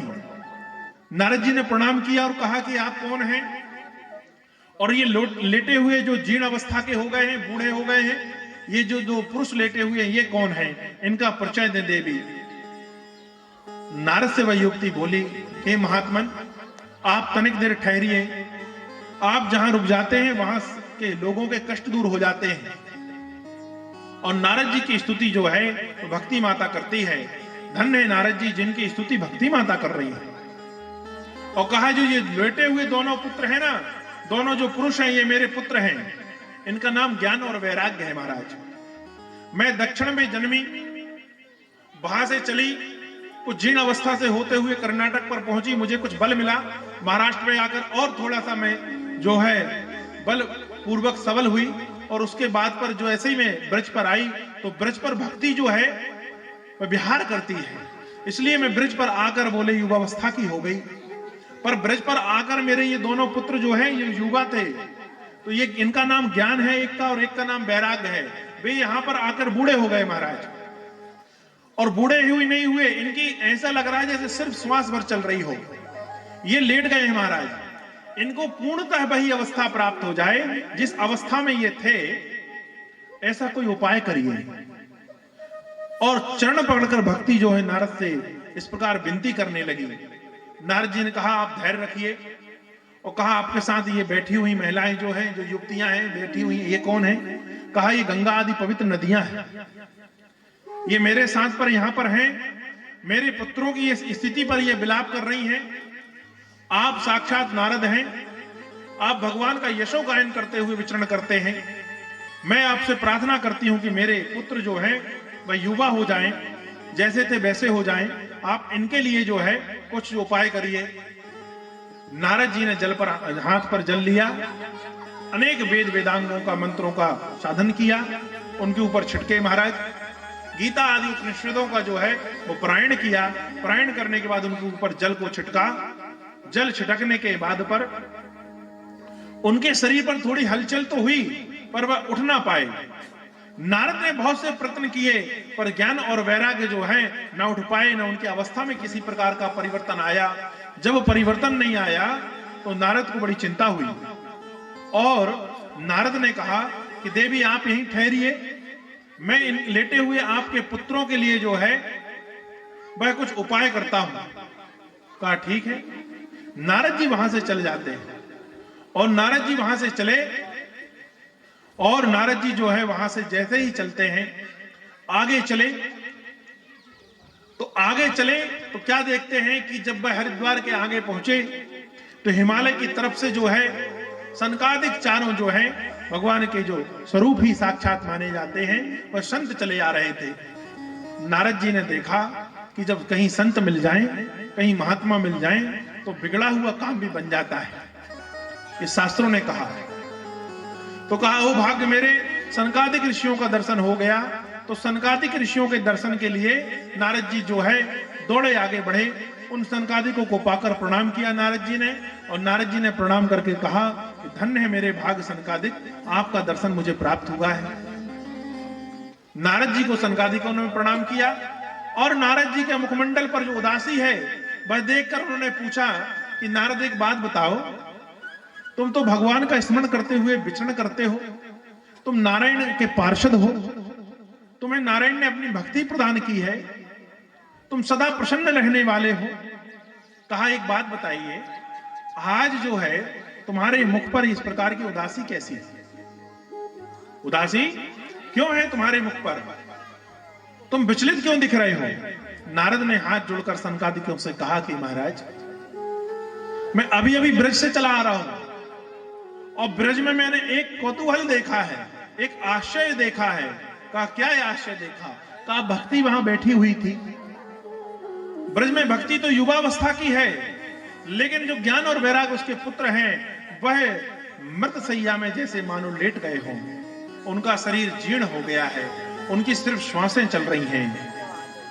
सनकादिकों ने कहा कि नारद, तुमने उनका शरीर अच्छा हो जाए, वह पुष्ट हो जाए, वह बली हो जाए, वह फिर से जो है युवावस्था को प्राप्त हो जाए, उनके लिए कोई उपाय नहीं किया? कहा महाराज, मैंने उनके कानों पर अनेक शास्त्र पढ़े, वेदों के मंत्र की ध्वनि की, उपनिषद और गीता का पाठ किया महाराज, पर उनके शरीर पर हलडुल थोड़ी सी कहने लगी जो है, वह उनका शरीर हिला तो, पर वह उठकर ना बैठ पाए, ना उनकी अवस्था में किसी प्रकार का सुधार हुआ। तो सनकादिक ने मुस्कुराते हुए कहा कि आपको उनकी अवस्था को ठीक करने के लिए श्रीमद् भागवत पाठ जो है पारायण करना चाहिए या श्रीमद् भागवत की कथा सुनना चाहिए। तो नारद जी मुस्कुराते हुए कहा कि प्रभु, शास्त्र भी तो श्रीमद् भागवत जैसे ही है। आखिर जो श्रीमद् भागवत पुराण है वह निकला तो वेद से ही है।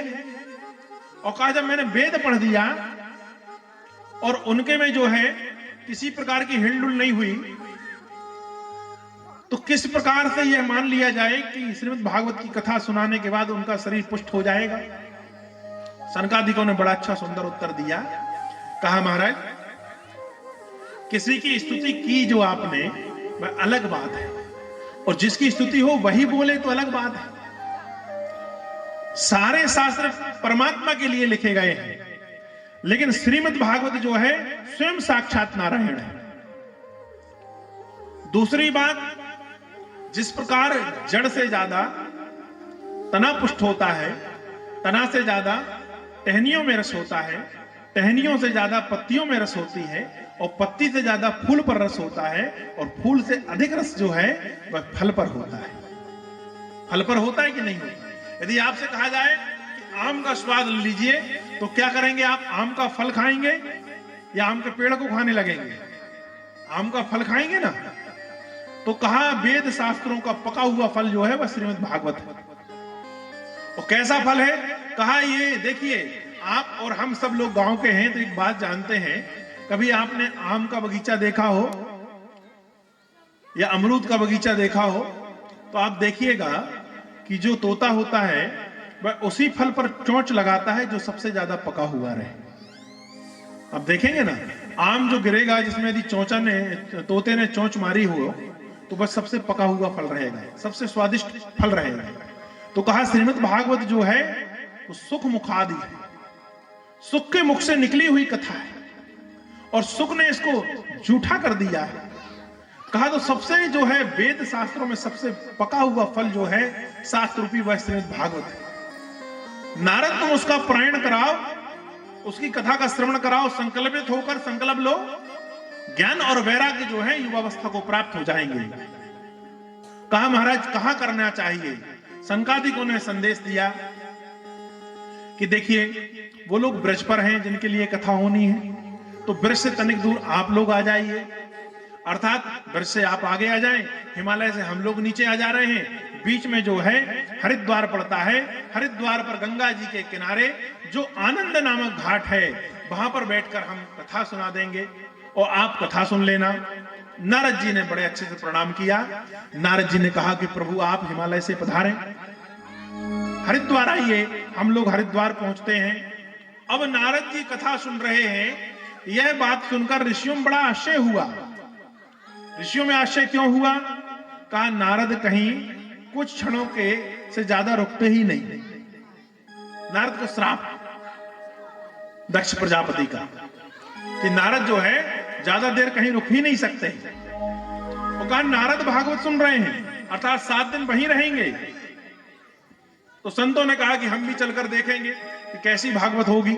सनकादिक लोग कथा कहें तो साक्षात नारायण को आना पड़ेगा। तो सनकादिक जो है वहां पर जो है कथा की तैयारी की गई। कहा हरिद्वार पर आनंद नामक घाट पर जो है वहां पर यह कथा होगी। कथा वक्ता कौन है? सनकादिक ऋषि। कथा श्रोता कौन है? यजमान जैसे आप बने हैं ऐसे यजमान कौन बने? नारद जी। ये प्रथम कथा हुई। कहा कथा संतों ने कहा कि कथा जो है वह 4 जगह चलती है। बोले कहा सुखदेव जी जो है परीक्षित को सुना रहे हैं। कल इसका विवरण आएगा आज महात्म के बाद पर। और सूत जी जो है सौनक आदि 88,000 ऋषियों को नेमी सारण में सुना रहे हैं। सनकादिक जो है नारद को सुना रहे हैं।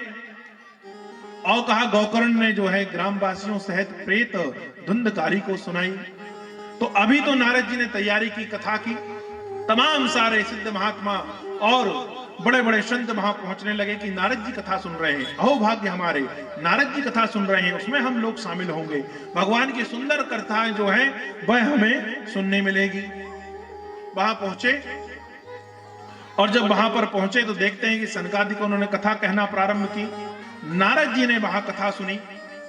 कथा के प्रभाव से यह हुआ कि जब कथा प्रारंभ हुई, कथा का 1-2 दिन बीता तो वहां भगवान के बड़े बड़े पार्षद आने लगे। अर्जुन भगवान के पार्षद हैं, प्रहलाद भगवान के पार्षद हैं, ध्रुव भगवान के पार्षद हैं। इन सब का जमावड़ा जो है वह हरिद्वार में होने लगा। और धीरे से बड़े बड़े महात्मा वहां पहुंचने लगे। कथा चलती गई। 7वें दिन एक अजूबा हुआ महाराज। जब 7वां दिन आया, नारद कथा सुन रहे हैं, सनकादिक सुना रहे हैं। तो एक अजूबा यह हुआ कि भक्ति माता तमाम पवित्र नदियों के साथ पर अपने दोनों पुत्रों के साथ पर ज्ञान और वैराग्य के साथ पर उस जगह पर पहुंच जाती है। और उस समय भगवान जो है कि सुंदर जो है कीर्तन चल रहा था। अर्जुन आदि पार्षद जो हैं वह खड़ताल बजाने लगे, ध्रुव जी मृदंग बजाने लगे, प्रहलाद जी जो है ढोलक बजाने लगे और सनकादिक आलाप देने लगे, सुखाचार्य जो है वह नाचने लगे। इस प्रकार का सुंदर वातावरण था। उसी समय वहां पर जो है भक्ति माता पहुंच जाती हैं अपने दोनों पुत्रों के साथ। संतों ने, नारद जी ने देखा श्रीमद् भागवत के प्रभाव के कारण उनके जो जीर्ण अवस्था के दोनों पुत्र हैं ना, ज्ञान और वैराग्य जो है वह सुंदर देहधारी हो गए। और देखते देखते भक्ति माता दोनों पुत्रों के साथ पर श्रीमद् भागवत पर समाहित हो गई। अब तो जय जय घोष होने लगा। सनकादिकों ने सुंदर भगवान की स्तुति प्रारंभ की। ध्रुव और प्रहलाद भी भगवान के जयकारा लगाने लगे। तो देखते क्या है कि भगवान चतुर्भुजी नारायण वहां पर प्रकट हो गए और सनकादिकों को सबको आशीर्वाद दे दिया। बोली लक्ष्मी नारायण भगवान की जय। जब भगवान वहां प्रकट हो गए, भगवान ने सबको आशीर्वाद दिया। नारद जी से के तरफ भी आशीर्वाद दिया। नारद जी ने प्रणाम किया। सनकादिकों ने नारद ने भगवान से प्रार्थना की कि प्रभु आप स्वयं साक्षात जो है नारायण है और श्रीमद् भागवत जो है आपका स्वरूप है, इसलिए आप सब सदा शब्द रूप में इसमें व्याप्त रहें, शब्द रूप में इसमें जो है साक्षात व्याप्त रहें। ध्यान रखिए भैया, श्रीमद् भागवत का एक एक शब्द जो है साक्षात नारायण है। इसे सामान्य पुस्तक नहीं समझना चाहिए। और कहा इसी प्रकार रामायण जो है वह स्वयं साक्षात जो है राम है। इसलिए जब ये शास्त्र रखा जाए घर पर तो इनका सुंदर जो है निर्मल कपड़े पर बांधकर पूजन स्थान पर उचित आसन पर रखना चाहिए। हम लोग सनातनी हैं। हम लोगों के लिए प्रथम कर्तव्य तो यही है कि हमारे यहाँ कोई ना कोई शास्त्र रोज बांचा जाना चाहिए। ये सब संस्कृत में होते हैं तो कम से कम रामायण की 5 चौपाई जरूर बांचनी चाहिए। या तो आप बांचें या माताएं बांचें, पर घर पर कम से कम 5 चौपाई जरूर रोज गायन करना चाहिए। कहा रामायण या श्रीमद् भागवत का आधा श्लोक, एक श्लोक भी यदि घर पर पारायण होता रहता है तो उस घर पर कभी यम की तराशना नहीं आती। यम की तराशना का अर्थ कभी कोई अकाल मृत्यु नहीं मरेगा महाराज।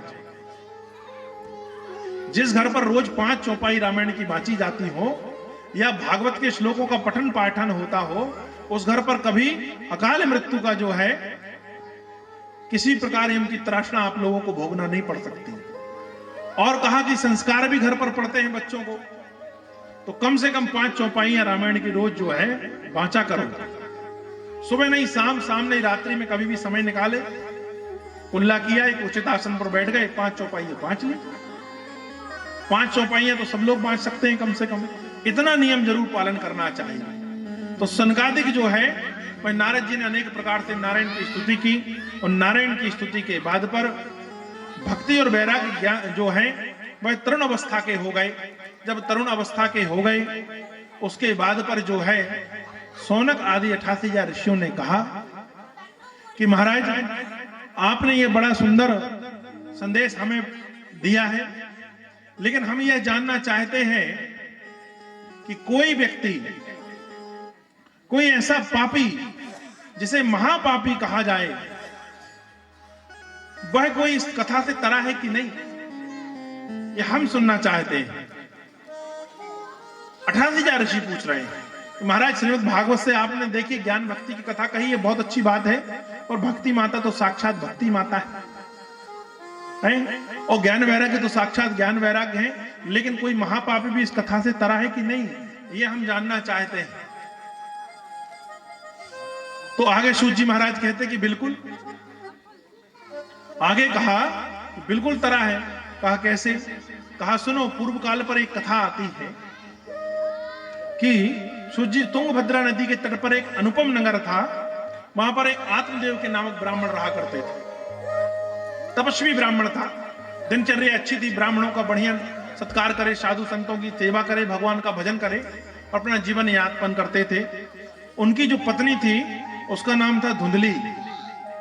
उसका मन भगवान की भक्ति में नहीं लगता था, ना भगवान की भक्ति करे, ना संतों की पूजा करे। धुंधली और आत्मदेव के कोई बालक नहीं थे, ना किसी प्रकार कोई संतान थी। धीरे धीरे समय बीतता गया। कहा महाराज अब उनकी कोई संतान नहीं थी। जब किसी की संतान ना हो तो गांव पर वो जो है कौतूहल मच जाता है, लोग ताने कसने लगते हैं। उसके यहां जो गाय वगैरह वो लाए, वह भी ना जने महाराज, उसकी भी संतान ना हो, तो लोग कहें कि ये निसंतान तो हैं, पर इनके यहां पर देखो कितने पापी हैं कि इनके यहां पर आने वाली जो है पशु वह भी नहीं जनते, इनकी गाय आदि भी नहीं जनती, इन्होंने जरूर उस जन्म पर महापाप किया हो। अनेक प्रकार के गांव वासियों के ताने सुनकर एक दिन जो है आत्मदेव बड़े दुखित हुए, और दुखित हुए तो दुखित होने के बाद पर आत्मदेव जंगल की ओर निकल जाते हैं। मन पर इस प्रकार का भाव आया कि आज जो है मैं अपने शरीर को त्याग ही दूंगा, मैं अपने शरीर को जो है त्याग दूंगा। ऐसा भाव आने के बाद पर वह चले जाते हैं, और कहां चले जाते हैं? जंगल की ओर चले जाते हैं। और जंगल पर एक अच्छा तालाब देखकर मन पर सोचा कि अब बस कूदना है, प्राणों को त्याग देना है। आत्मदेव के मन पर इस प्रकार का विचार आया, और जब कूदने के लिए गए, और जैसे ही कूदने के लिए उद्यत हुए, कूदने ही वाले थे कि उनका हाथ किसी ने पकड़ा। अब आत्मदेव ने पीछे पलट कर देखा तो एक संत महाप्रभु खड़े थे, और वह संत ने जो है हाथ पकड़ा हुआ था। कहा क्या कर रहे हो ब्राह्मण देवता? तो ब्राह्मण ने घूमकर संत के पैर पकड़ लिए। कहा महाराज अहोभाग्य आपके दर्शन हो गए, आपका तेज बतला रहा है कि आप दिव्य महापुरुष हैं। कहा महाराज मैं जो है अपने प्राणों को त्यागने के लिए उद्यत था, मैं बस इस तालाब पर कूदकर मरना चाह रहा था। कहा क्यों मरना चाह रहे थे? कहा महाराज मेरी कोई संतान नहीं है, और ग्रामवासियों के ताने सुन सुनकर मैं बड़ा दुखी हो गया, और निसंतान होना महापापी जैसे होना होता है, मेरी कोई संतान नहीं, इसलिए मैं अपने प्राणों को जो है मैं त्यागना चाहता हूं। कहना ये गलत बात है। कहा महाराज तो फिर आप अपने तेज की कृपा कर अपना आहुतों की कृपा मेरे ऊपर करिए, और मुझे कोई ऐसा वरदान दीजिए जिससे मेरे यहां पर एक पुत्र हो जाए, मैं संतान चाहता हूं।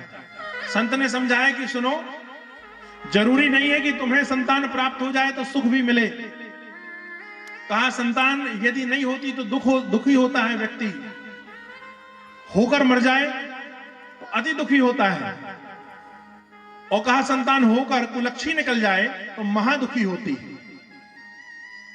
समझ गए? तो कहा संतान हो जाए और ठीक ठाक ना निकले तो अभी से ज्यादा दुख होगा। आत्मदेव ने कहा महाराज मैं सह लूंगा, पर अभी जो लोग ताने देते हैं कि तुम निसंतान हो वह सहा नहीं जाता।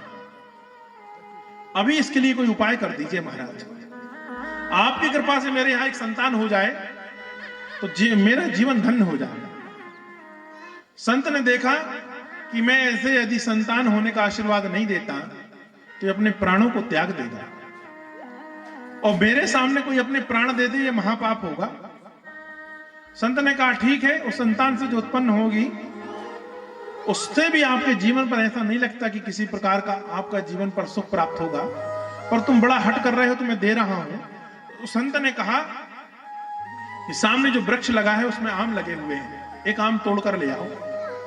आत्मदेव बड़े प्रसन्नता के साथ गए, एक आम तोड़कर लाए।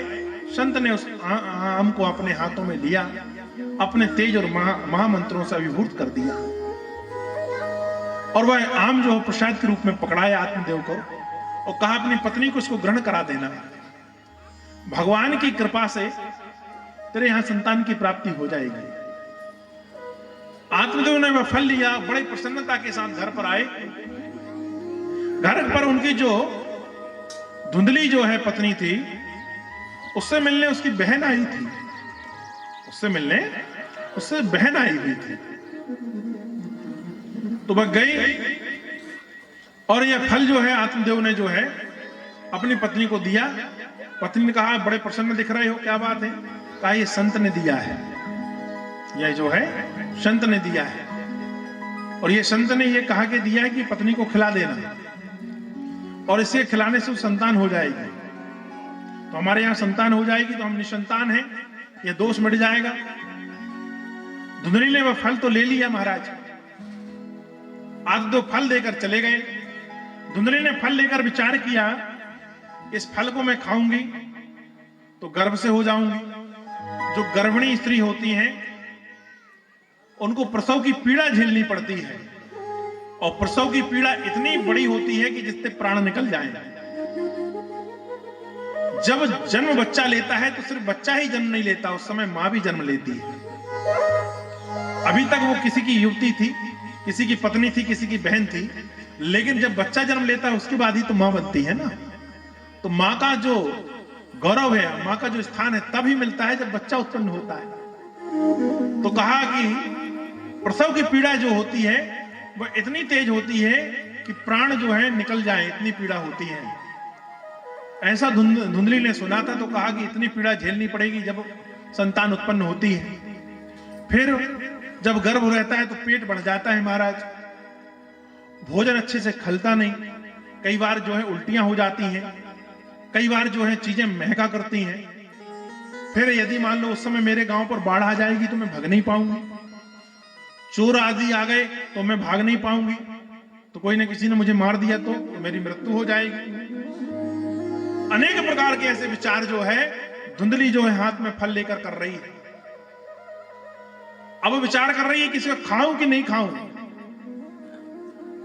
उतने में उसकी बहन आई। बहन ने कहा जी तुम बड़ी उदास हो, तुम्हारे मन में क्या चल रहा है?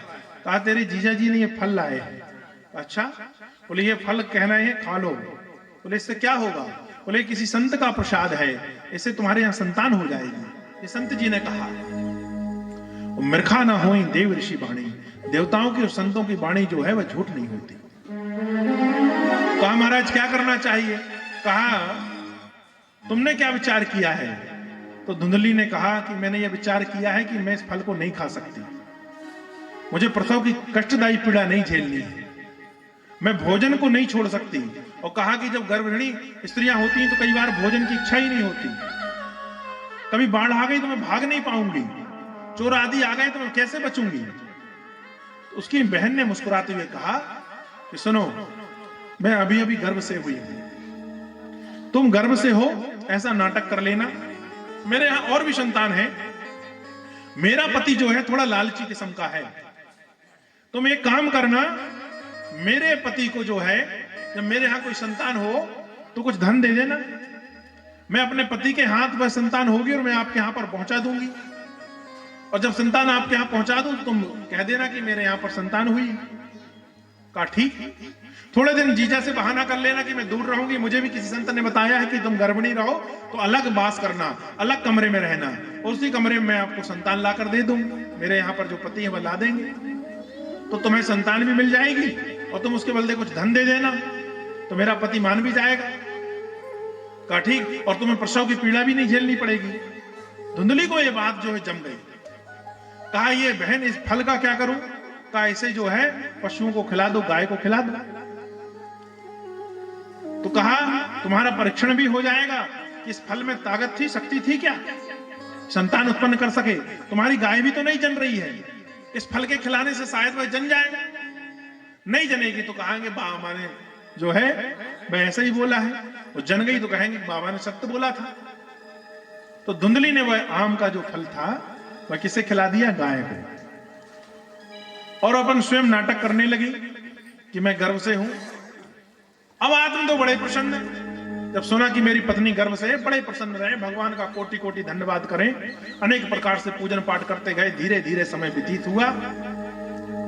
अब ये पेट में कुछ बांध ले महाराज, पेट बड़ा लगने लगे।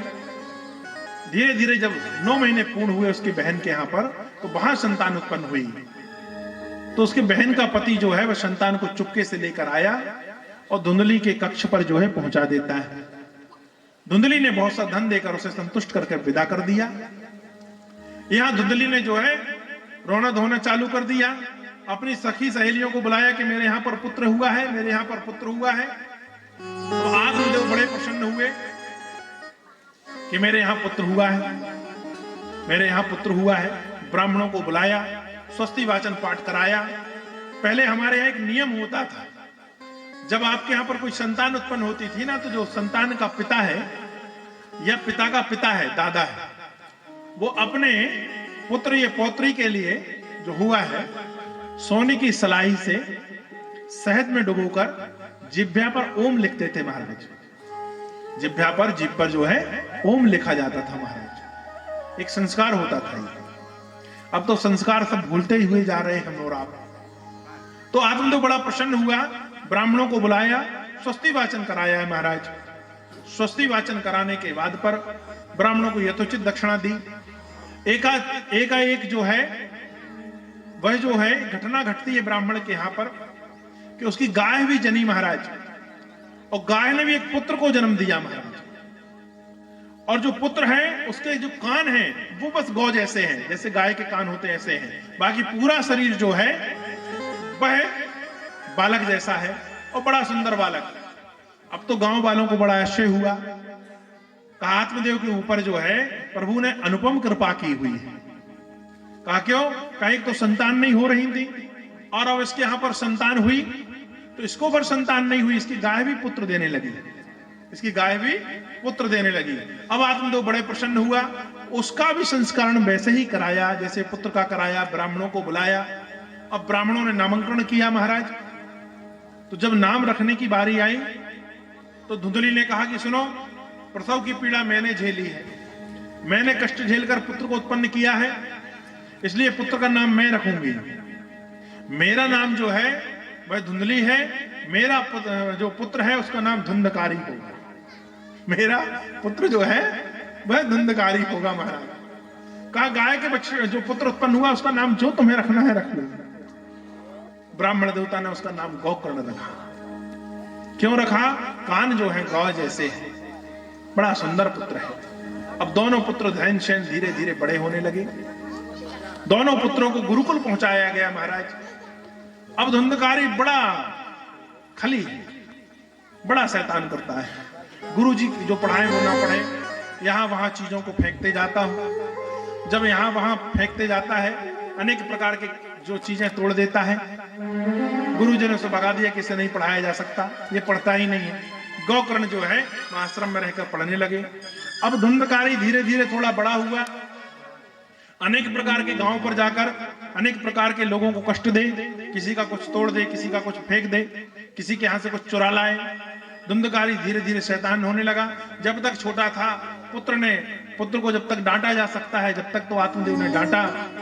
जब देखा कि धीरे धीरे बड़ा होने लगा है, अनेक व्यसन करने लगा, नशा भी करने लगा है, जुआ भी खेलने लगा है ना, पर स्त्रीगामी भी हो गया, किसी के यहां पर भी घुस जाए, किसी के यहां पर कुछ चुरा लाए, किसी की स्त्री को जो है छेड़ दे, तो आत्मदेव को गिलानी हुई महाराज। तो आत्मदेव ने जो है घर को त्याग दिया। ध्यान रखिए, सत्संग करने वाला व्यक्ति कभी आत्महत्या नहीं करेगा। यदि आपने जीवन पर सत्संग किया है, भगवान की भक्ति की है, भगवान का नाम का जाप किया है, तो आप जो है सत्संगी हैं, तो आप आत्महत्या नहीं करेंगे। आत्मदेव ने घर त्यागा, जंगल पर जाकर तपस्या का मार्ग अपनाया है, भक्ति की, धीरे धीरे भक्ति करते हुए शरीर कब छूट गया ये आत्मदेव को पता नहीं चला। धुंधली यहां पर बची महाराज। जब धुंधली को अनेक प्रकार से परेशान करने लगा, अपनी मां को धुंधकारी मारने लगा, बूढ़ी मां को अनेक प्रकार से सताने लगा, तो धुंधली ने भी एक दिन जो है बड़े कष्ट में आकर घर को त्यागती है और एक कुएं में जाकर गिरकर मरी। क्यों? धुंधली ने कहा कभी भगवान की भक्ति नहीं की थी, कभी सत्संग नहीं किया था, इसलिए कुएं में जाकर गिरकर मरना पड़ा, आत्महत्या की। अब तो धुंधकारी जो है वह बड़ा शैतान हो गया। अब माता भी नहीं बची, पिता भी नहीं बचा, अब अनेक प्रकार की वेश्याओं को लेकर घर पर ही आ गया, अनेक प्रकार की वेश्याओं को घर पर लेकर आ गया और उनको जो है घर पर लाकर ही रखने लगा। जब तक जमीन जायदाद पूंजी, जब तक उसको बेच बाच के जो चलाया, अब नहीं है तो 5 वेश्याओं को घर पर रखा है, तो क्या करे, तो गांव पर जाकर अनेक प्रकार की चोरी करने लगा, बड़ी चोरी करने लगा, धन लाने लगा। गोकर्ण जो है वह लौट कर यहां पर नहीं आए, उन्होंने सुना कि माता पिता मर गए हैं, वहीं से उनके लिए यजन कर दिया, उनके लिए वहीं से पिंड दान कर दिया, उनका तर्पण कर दिया। गोकर्ण ने को भी दुख हुआ कि माता पिता दोनों नहीं रहे और धुंधकारी बड़ा खली पैदा हुआ है, बड़ा उपद्रवी पैदा हुआ है। अब ये बड़ी चोरी करने लगा महाराज। धीरे धीरे चोरों की लत जो है वह बड़ी बुरी होती है, ये लग जाती है तो फिर व्यक्ति धीरे धीरे बड़े अपराध करने लगता है। तो एक दिन राजा के यहां पर चला गया धुंधकारी और राजा के यहां से बहुत सा धन चुरा कर ले आया, बहुत सा धन चुरा कर ले गया है। जब बहुत सा धन चुरा कर ले आया और लाकर मद में मतवाला होकर, अर्थात शराब आदि के नशे में बहुत सा धन घर पर रखा और लेट गया महाराज। उसके गले पर जो है रस्सी डालकर उसको बांधकर उसको जोर से खींचकर उसके प्राण निकालना चाहा, तो पापियों के प्राण जल्दी निकलते भी नहीं है महाराज। और जब इतना कष्ट देने के बाद नहीं मरा तो जलते हुए अंगारे उसके मुंह पे भर दिए और जलते हुए उसके अंगारे मुंह पर भरकर उसको दबा दिया महाराज। धुंधकारी नमो नारायण हो गया, मर गया। जब धुंधकारी के प्राण निकले तो वैश्याओं ने वहीं अंदर कमरे को खोद कर उसके शरीर को वहीं गड़ा दिया और गड़ाने के बाद उसको ऊपर से मिट्टी डाल दी महाराज। और जितना धन धुंधकारी लेकर आया था वह सारा धन लेकर वह जो है वहां से चल देती हैं। अब यह खबर धीरे से जो है धुंधकारी मर गया, गोकर्ण को पता चली, जो भाई गोकर्ण था उसे पता चली, तो उसने उसके नाम से यजन, पिंडदान आदि वहीं पर किए जहां गोकर्ण थे। गोकर्ण के नाम गोकर्ण ने यह सब किया। एक दिन गोकर्ण को इच्छा हुई कि ग्राम पर चलना चाहिए, तो ग्राम पर चलना चाहिए सोचकर वह आए। अपने शयन रात्रि समय कोई देख ना पाए, सीधे घर में पहुंच जाएं, ऐसा सोचकर शाम के समय आए। घर पर आने के बाद पर जो एक घर पर खटिया रखी हुई थी उसको बिछाया आंगन पर, गर्मी के दिन थे, और वहीं लेट गए। रात्रि का प्रथम पहर जो समाप्त हुआ, दूसरे पहर पर वह देखते हैं कि कुछ चीजें इस तरफ से उस तरफ जा रही हैं। ऐसा लगा कि कोई छाया इस तरफ से उस तरफ गई, कोई परछाई उस तरफ से इस तरफ आई। फिर देखते हैं कुछ बैल जैसा दिखता है, फिर देखते हैं कुछ हिरण जैसा दिखता है, फिर देखते हैं कुछ सुअर जैसा दिखता है, फिर देखते हैं बकरी जैसा दिखता है। फिर कुछ चीजों का रुदन होने की आवाज आने लगी। गोकर्ण ने उठकर बैठे। गोकर्ण महान ज्ञानी पंडित थे, तपोनिष्ठ ब्राह्मण थे, गायत्री अनुसंधान किया हुआ ब्राह्मण था। उसने हाथ में जल लिया और जल लेने के बाद मारा तो जो चीज इस तरफ से उस तरफ, उस तरफ से इस तरफ हो रही थी वो स्थगित हो गई, एक जगह ठहर गई। जब ठहर गई तो पूछा कि तुम कौन हो? और इस प्रकार से इस घर पर इस प्रकार भ्रमण क्यों कर रहे हो? पर वह बोल नहीं पाया। सामने देखा कि कोई प्रेत जैसा बैठा है, पर यह बोल नहीं रहा है। दोबारा गोकर्ण ने हाथ में जल लिया, गायत्री मंत्र का अनुष्ठान किया, अनुसंधान किया और उसके ऊपर डाला। अब वह बोल पाया तो वह रोने लगा और रोते हुए उसने कहा कि भाई, हे भाई गोकर्ण, मैं तुम्हारा भाई जो है धुंधकारी हूं, मैं बड़ा पापी हूं, मैंने अनेकों पाप अपने जन्म पर किए हैं। मेरे कारण मां को मरना पड़ा, मेरे कारण पिता जो है वह घर छोड़कर चले गए, मैंने घर पर जितना धन रखा था वह सब नष्ट कर डाला, अनेक अनेक प्रकार के अपराध किए, अनेकों घर पर मैंने चोरियां की, मदपान करने लगा, वैश्यागामी हो गया महाराज। और उन्हीं वैश्याओं ने अंत में मेरी जो है हत्या कर दी और मेरे शरीर को यहां गड़ाकर मैं भाग गई मेरे धन लेकर। गोकर्ण बड़े दुखी हुए, कहा भाई तुम चिंता मत करो, पर एक बात बताओ, मैंने तुम्हारे लिए तो अनेक प्रकार के जो है वह दान, यज्ञ, उपन्यन और पुण्य जो है गंगा जी के किनारे यजन, पिंडदान आदि किए हैं, उससे तुम्हारा तारण नहीं हुआ। कहा महाराज मैं सामान्य पापी नहीं हूं, इन सब से मैं नहीं तर सकता, मेरे लिए कुछ तरने के लिए कोई विशेष प्रबंध किया जाए जिसके कारण मेरा तरण तारण हो। कहा मैं प्रेत योनि पर हूं, आपके मंत्रों से अभी मेरा मुख इतना खुला है कि इससे हवा अंदर जा सकती है, नहीं तो मुझे क्षुधा सताती है, जब मुझे प्यास लगती है, प्यास सताती है, भूख सताती है, मैं कुछ खा पी नहीं सकता। 24 घंटे में एक बार हवा प्रवेश करती है और मैं यहां वहां भटक रहा हूं, मेरी गति आप जो है बना दीजिए। ऐसा गोकर्ण से कौन कह रहा है? धुंधकारी कह रहा है। गोकर्ण ने कहा कि भैया तुम चिंता मत करो, मैं प्रातः ऐसा कुछ करूंगा जिससे तुम्हारा उद्धार हो। दूसरे दिन गोकर्ण ने बड़े बड़े संत महात्माओं से पूछा कि कोई उपाय बतलाइए जिससे मेरा भाई का तरण तारण हो जाए, वह प्रेत योनि से छूट जाए। कि महात्माओं से पूछा, अब गोकर्ण से महात्मा लोगों ने कहा कि जितना तुमने किया यही सब विधान है, इससे ज्यादा श्रेष्ठ क्या कर सकते हो यह हम लोग नहीं बतला सकते।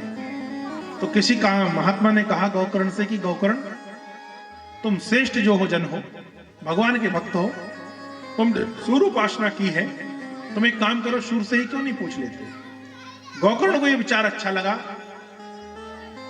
दूसरे दिन प्रातः काल उगते हुए सूर्य को अर्घ्य देकर गोकर्ण ने प्रार्थना की, हे सूर्यदेव महाराज मेरे ऊपर कृपा करें और मुझे कोई ऐसा उपाय बतलाएं जिसके कारण मेरा भाई जो प्रेत योनि में गया है वह छूट जावे, उसका उद्धार हो जाए। सूर्य नारायण ने कहा कि तुम श्रीमद् भागवत की कथा उसके निमित्त करो और अपने जो भाई को है श्रीमद् भागवत सुनाओ। अब गोकर्ण ने यह बात मानी, श्रीमद् भागवत की तैयारी की, ग्रामवासियों को बुलाया गया, सबके साथ पर वहां श्रीमद् भागवत का संकल्प लिया कि इसका फल जो है मेरे भाई धुंधकारी को मिले और उसे प्रेत योनि छूट जाए। ऐसा संकल्प लेकर श्रीमद् भागवत की कथा प्रारंभ की। तो जो प्रेत बना धुंधकारी था वह हवा के रूप में रहता था, तो वह घूमता घूमता वहां पर आ गया। तो एक सूखा बांस रखा हुआ था बाजू पर, जैसे आप झंडे बांध देते हो ना बांसों पे, ऐसा रखा रहा होगा कोई बांस, उसमें 7 गठान थी। चूंकि वह ऐसा हवा तो है ऐसे रुक नहीं सकती, तो उस गठान के अंदर घुस गया। वह जो पोला हुआ बांस था जिसमें 7 गठाने थी, तो नीचे से उसमें प्रवेश कर गया। अब प्रवेश किया, प्रथम दिन की कथा हुई, एक गठान चटक गई महाराज। दूसरे दिन की कथा हुई, दूसरी गठान चटक गई। 7 गठानों का वास था। 7 दिन गोकर्ण ने कथा सुनाई, 7 दिन में 7वीं गठान जो है वह चटक गई पूरी। कथा समाप्त होते होते तक वहां पर गांव वासियों ने और गोकर्ण ने एक बड़ा आश्चर्य देखा कि सामने एक सुंदर विमान आया है। विमान पर भगवान विष्णु के पार्षद आए और उन्होंने गोकर्ण को प्रणाम किया और यहां से बांस की 7वीं गठान चटकने के बाद वह जो प्रेत अंदर था धुंधकारी, वह दिव्य शरीर धारण करके बाहर निकला और समस्त ग्रामवासियों को प्रणाम किया उसने। और प्रणाम करने के बाद पर गोकर्ण को प्रणाम किया कि भैया धन्य हो आपने इतनी सुंदर कथा मेरे निमित्त की जिसके कारण मुझे ये दिव्य देह मिली है और ये विष्णु के पार्षद मुझे लेने आए हैं और सीधे मैं भगवान के धाम को जा रहा हूं। अब गांव वालों को बड़ा आश्चर्य हुआ। गांव वालों ने कहा कि भैया इन पार्षदों से ये पूछो कि कथा तो हम लोगों ने भी सुनी है, और सिर्फ विमान एक ही आया और सिर्फ यह प्रेत जा रहा है। हम लोगों ने कथा सुनी, हमारे लिए विमान क्यों नहीं आया? तो गोकर्ण ने कहा भगवान के पार्षदों से कि सिर्फ एक विमान आया और यह प्रेत जा रहा है और इतने सारे लोग जो हैं बैठे हुए हैं, इन्हों को कथा का फल क्यों नहीं मिला? तो पार्षदों ने हाथ जोड़कर कहा कि प्रेत ने जो है एक निष्ठ होकर जो है कथा सुनी, उसका मन जो है वह पूर्णतः कथा पर लगा रहा। इन लोगों का जो मन है, कभी गाय चराने में जाता है, कभी खेत चला जाता है, कभी मन ये हो जाता है कि मोटर बंद ना हो गई हो, कहीं ये कि लाइट आ गई है तो नल चालू करना है, कभी ये कि इन लोगों को लगता है कि भोजन बनाना है, फिर इन लोगों को लगता है कि पशु आ गए होंगे दोहनी करना है, तो इनका मन बीच बीच में चला जाता है। इसलिए बोले इनको कथा का फल नहीं मिला। धुंधकारी का जो है वह नहीं गया मन, इसलिए इसके लिए आए। अब ग्रामवासियों ने कहा कि नहीं गोकर्ण जी, आप फिर से कथा सुनाइए, हम पूरा मन यहां लगाकर सुनेंगे। गोकर्ण ने फिर से कथा सुनाई महाराज। अब ग्रामवासियों ने बड़ी तन्मयता से कथा सुनी तो सबके लिए विमान आए और गोकर्ण सहित वह सभा में बैठी हुई सभी नर नारी जो है भगवान के धाम को गए। बोलिए जय श्री कृष्ण। सूत जी महाराज कहते हैं इस प्रकार महापापी जो है वह भी इस कथा के प्रभाव से तर जाता है महाराज। महापापी भी इस कथा के प्रभाव से तर जाता है। तो सामान्य जन का कहना क्या? अहो भाग्य है जिस व्यक्ति को भगवान की कथा प्राप्त हो, और जन्म जन्मांतरों के जब पुण्य उदय होते हैं तब भगवान की कथा प्राप्त होती है। इसके बाद आगे सूत जी महाराज महात्मा बतलाते हैं, साप्ताहिक श्रवण विधि बतलाते हैं, कथा प्रारंभ हो जाएगी। यह सब जो चर्चाएं हैं हम और आप कल ठीक 2 बजे कथा के लिए पहुंचे। आज तो सिर्फ वानगी थी, कल से चकाचक रहेगा क्योंकि आज तो पहला दिन है, आप लोग भी चले हो, थक भी गए हो, प्रारंभ भी था, पूजन आदि में भी समय लगा है। कल से जो है ठीक 2 बजे हम मंच पर आएंगे। हमसे पूर्व 1 बजे जो है वह हमारे आचार्य दिनेश जी आपको भगवान की सुंदर कथाओं से जो है लाभान्वित करेंगे। उसके साथ हमारे संगीतज्ञ जो है सुंदर सुंदर भजन सुनाएंगे। आज जो है आइए प्रेम से भगवान की आरती करें। कल से सब लोग जो है अधिक संख्या में पहुंचे और ठीक 2 बजे आप लोग पहुंचे। 2 बजे हम मंच पर आ जाएंगे।